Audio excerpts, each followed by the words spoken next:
I found out my fiancé was my half-brother, and I still wanted to marry him. If you're into Reddit drama and wild family stories, hit that subscribe button. This channel is just getting started. I grew up thinking my dad was just a deadbeat. He dipped before I was born, and my mom never talked about him. Whenever I asked, she'd get this tired look on her face and say, "Some men don't deserve to be remembered." That was the end of it. So I stopped asking. Fast forward to my mid-20s. I met Daniel at a mutual friend's birthday dinner. We were the only two people there who didn't know anyone else, and somehow that made it easier to talk. He was quiet but funny in this dry, deadpan way that caught me off guard. We bonded over our love of old sci-fi movies and how both our moms were a little too obsessed with their cats. By the end of the night, we were sharing fries and trying to guess what song was playing through the restaurant speakers. It didn't take long before we were inseparable. He met my mom. I met his. They were polite to each other, a little awkward, but I figured that was just the whole meeting the partner's family thing. Daniel said his dad was never really around either. Left when he was a kid, barely remembers him. We joked that maybe our missing dads ran off together. We moved in together after a year. Got a dog. Started looking at rings. Life was good. Calm even. Like I'd finally found a version of love that didn't come with screaming matches or people walking out. Then my mom got sick. Breast cancer, stage 2. She's tough though, and after the surgery, she was in good spirits. We were cleaning out her attic together one day when I found an old box filled with photos and documents. One envelope was labeled, "For her if she ever asks." I opened it. Inside were pictures of a man I'd never seen before. A copy of a birth certificate.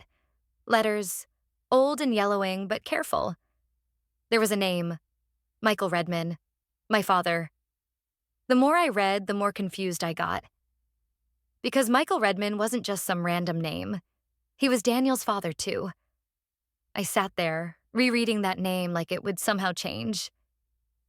My mom didn't say a word, just stared at the floor like she'd already played this scene in her head 1,000 times. "He left me for her," she said, barely above a whisper. Then he left her too. I couldn't breathe. Everything about my life, my relationship, my future, suddenly felt wrong. But here's the part that haunts me most. My first thought wasn't, "This is disgusting." It was, "I don't want to lose him." I didn't say anything to Daniel at first.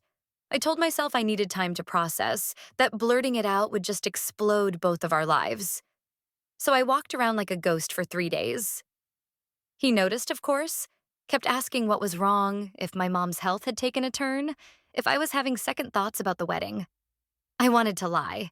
I tried to. But one night, he caught me staring at him like I was looking at a stranger. I cracked.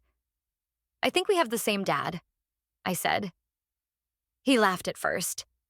Actually laughed, like I was making some dark joke the way we used to. Then he saw my face.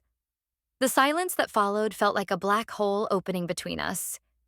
He sat down slowly, asked for every detail, every document, every photo. We went through them together. He didn't argue, didn't scream, just listened. Number hollowed out. When I was done, he looked at me with this expression I still can't explain. It wasn't horror. It wasn't anger. It was grief. Like something beautiful had just died in front of us and there was nothing either of us could do. "We didn't know," he said. "We didn't do anything wrong." And I agreed. Logically, technically, no blame. But that didn't make it feel any less wrong. Every shared moment started twisting in my head. The first kiss, the morning coffees, even the stupid way we argued about laundry. All of it now felt tainted. But the worst part? We still loved each other. That hadn't changed. The love was still there, fierce and raw and defiant. We didn't break up. Not right away. We just stopped talking about the wedding. Stopped calling each other fiancé. It was like we were frozen in place, hoping the world would change around us. One night, I found him sitting on the couch looking through our photos. He said, "What if we just didn't tell anyone?" My heart dropped. Daniel? I whispered. We can't. I know, he said, almost instantly. I know, but I had to say it, just once. After that, we decided to go to therapy, separately and together. We needed to untangle what was real from what was wrong. The therapist told us something that stuck. You are not responsible for the lie, but you are responsible for what you do with the truth. Eventually, we ended it. Quietly. No big confrontation, no dramatic scene. Just two people choosing to let go of the one thing that made them feel whole. Because it wasn't supposed to be theirs. Some days, I still think about what our life could have been if the truth had never come out. Other days, I wonder if knowing saved us from something even worse. And sometimes, in the quiet moments before sleep, I still miss him. Not as a lover, not as family, just as someone I once loved without conditions. Before the world told us we weren't allowed to.